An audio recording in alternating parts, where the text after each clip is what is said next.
Muy buenos días a todos, un gusto saludarlos. Bienvenidos a esta clase de ciencias sociales. Vamos a retomar el hilo conductor que traemos de clases anteriores. Estuvimos hablando acerca del nacimiento de los primeros partidos políticos, de los partidos tradicionales, Partido Conservador y Partido Liberal. En la clase anterior hablamos acerca del periodo de la hegemonía conservadora, periodo de 30 años entre 1900 y 1930, cuando el Partido Conservador colombiano tuvo el poder político, ¿cierto? Y los presidentes de esa época todos eran conservadores. Vimos hechos destacados de la hegemonía conservadora como la Guerra de los Mil Días, la separación de Panamá, la crisis de las bananeras. En el día de hoy continuamos por ese sendero y pues hablaremos de la hegemonía liberal. Como ustedes saben, pues fue un periodo donde el control político lo asumieron los liberales. Este periodo inició inmediatamente cuando finalizó el periodo de la hegemonía conservadora, es decir, en 1930, con la elección presidencial de Enrique Olaya Herrera, quien fue el primer presidente de la hegemonía liberal. Y fue un periodo de 16 años, es decir, se extendió hasta 1946. ¿Cierto? Durante este tiempo pues hubieron varios presidentes, como les dije, el primero fue Enrique Olaya Herrera, quien impulsó, pues se destacó porque impulsó las reformas en el campo educativo. Es más, el señor Enrique Olaya Herrera en su periodo de gobierno le otorgó el derecho de ingresar a la universidad a las mujeres, ¿cierto? Fue uno de los logros de la hegemonía liberal. Encontramos otros presidentes como Alfonso López Pumarejo, quien durante la hegemonía liberal fue presidente dos veces, en dos ocasiones. La primera vez fue en el mandato siguiente a Enrique Olaya Herrera, muy célebre por la revolución en marcha, se le recuerda por ese hecho.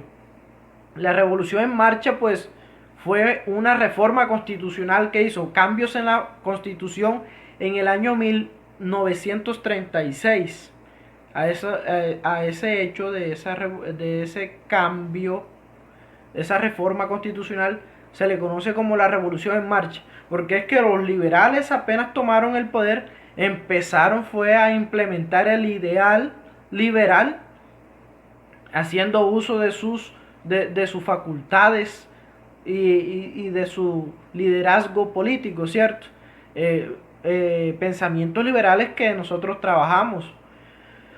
Bien, en la Revolución en Marcha, pues ahora veremos en detalle algunos hechos que la caracterizaron. Porque vamos a recordar también que en la hegemonía conservadora hubieron otros presidentes, además de los dos mandatos de Alfonso López Pumarejo y el mandato de Enrique Olaya Herrera, también encontramos el periodo donde Eduardo Santos Montejo fue presidente de nuestro país. Y pues el señor Alberto Lleras Camargo, quien solo fue presidente durante los últimos días de la hegemonía liberal, porque en el segundo mandato de Alfonso López Pumarejo renunció. Renunció porque había mucha presión y el país estaba pasando por una crisis debido a la Segunda Guerra Mundial. Y ante la renuncia de Pumarejo, pues este señor Lleras Camargo asumió los últimos meses de ese periodo. Bien, les hablaba de un hecho que era la reforma constitucional de 1936. Bueno, es que hubieron tres hechos, podemos destacar tres hechos importantes, hechos políticos que pasaron durante la hegemonía liberal. Uno fue la reforma constitucional de 1936, la Revolución en Marcha. Otro fue el fortalecimiento de los partidos políticos a raíz de la reforma constitucional. Y otro hecho fue la guerra contra el Perú. Sí, señores, así como lo oyen, Colombia estuvo en guerra contra Perú. Y nos vamos allá al año 1932, cuando se presentó ese conflicto armado. ¿Cómo sucedió? Bueno, básicamente la guerra colombo-peruana fue provocada por Perú, ya que como todos sabemos, Perú limita con Colombia al sur, por el Amazonas, ¿cierto? Soldados peruanos incursionaron en territorio colombiano, ingresaron a Colombia y tomaron una base militar en Leticia, en el Amazonas. Llegaron y se tomaron una base militar, apoderándose de parte del territorio colombiano. Y pues Colombia, inmediatamente ahí se declararon la guerra. Colombia en ese momento no estaba muy bien en cuanto a su ejército, ¿sí? Eran pocos soldados, no tenían muchos armamentos, porque razón por la cual pues tuvo que recurrir a la bondad, a la colaboración mejor, perdón, olvidemos la bondad, a la colaboración de algunos sectores, incluso personas que tenían dinero tuvieron que aportar, poner tierras, propiedades, hasta joyas, tuvieron que donar para que Colombia pudiera adquirir el armamento necesario para enfrentarse a esa realidad contra el Perú. Hubo que hubo que integrar a más personal al ejército, habían pocos soldados.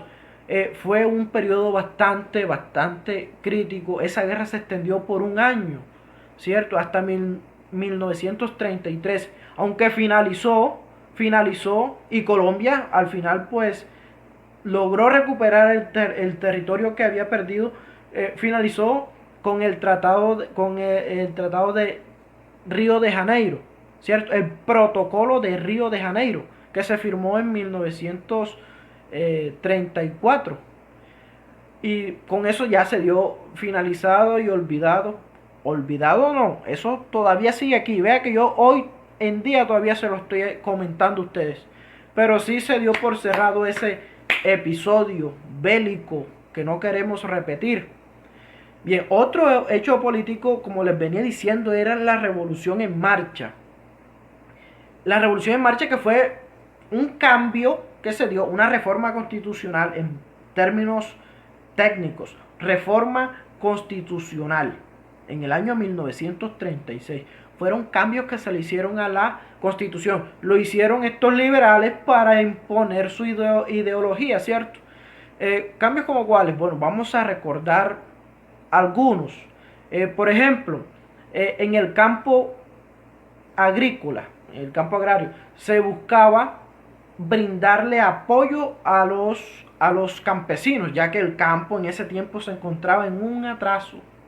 Los campesinos carecían de herramientas, de tecnología, maquinaria para producir, y la producción no era la mejor. Entonces, con eso se buscaba generar cambios en ese aspecto y brindarle esa ayuda a los campesinos. Era uno de los objetivos de la Revolución en Marcha.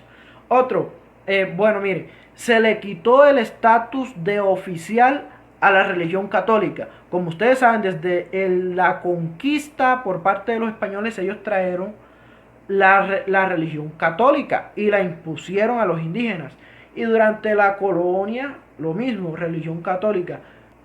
Al perder la religión católica el carácter de oficial, ¿cierto?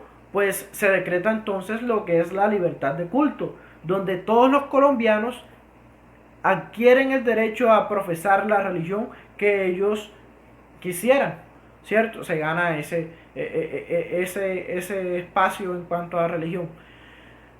También podemos encontrar que en la Revolución en Marcha hubieron otros hechos, como por ejemplo que se decretó el derecho a la huelga por parte de los trabajadores, adquirieron ese derecho. derecho a la protesta, y pues también en el ámbito de los impuestos. Anteriormente pues se pagaba impuestos de manera igualitaria, todos pagaban la misma cantidad, tenían las mismas obligaciones, pero al darse este cambio, se decretó de que quien tuviera mayor ingreso pagaba un poquito más en impuestos y quien tuviera menor ingreso pagaba un poco menos. Fueron algunas características de la Revolución en Marcha, de la Reforma Constitucional de 1936, ¿cierto? Bueno, los sectores sociales, los movimientos sociales, pues tomaron mucha fuerza con esta revolución en marcha. Se conformaron sindicatos de trabajadores y, en fin, hubieron muchos sectores que se fortalecieron. La hegemonía liberal ve llegar su fin por allá en 1946 a raíz de la falta de credibilidad que nació con el gobierno, el segundo mandato del señor Alfonso López Pumarejo, ¿cierto? Ya que el país entró en una gran crisis y el señor Pumarejo lo que hizo fue renunciar. Entonces esto generó bastante desconfianza y perdieron credibilidad los liberales. Tanto así que dentro del mismo Partido Liberal hubieron divisiones para las elecciones presidenciales que llegaban.